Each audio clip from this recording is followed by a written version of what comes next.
হাই everyone কি খবৰ আপোনালোকৰ নিশ্চয় আপোনালোকে পূজা খুব এনজয় কৰি আছে ময়ো পূজা চাবলৈ লখিমপুৰ আহিলোঁ আৰু পূজা বুলি যিহেতু লখিমপুৰত আছোঁহি আজৰি হৈ আছোঁ গতিকে ভাবিছোঁ পেকিঙৰ ভিডিঅ'বোৰে আপলোড কৰোঁ যিহেতু আগতেই পাৰ্চেলবোৰ বহুতেই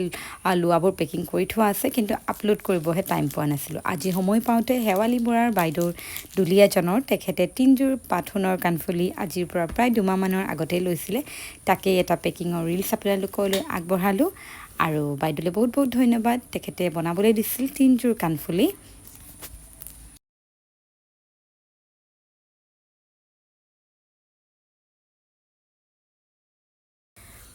নেক্সটটো এটা ৰূপৰে গহনা মই পেক কৰিব লৈছোঁ পিয়'ৰ চিলভাৰ বেছড হৈ ৰন্থলীত বনোৱা হয় আৰু এইটো পেক কৰিছোঁ মই কলিয়াবৰৰ ভণ্টি গীতাঞ্জলি বৰালৈ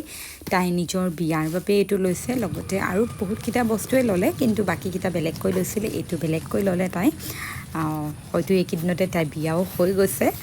এতিয়ালৈকে ফটো পোৱা নাই পালে নিশ্চয় শ্বেয়াৰ কৰিম আৰু ভাল লাগে যেতিয়া ৰিভিউবোৰ দিয়ে পিন্ধি আৰু ভণ্টিলৈ বহুত বহুত ধন্যবাদ থাকিল লগতে বিয়াৰ শুভেচ্ছা থাকিল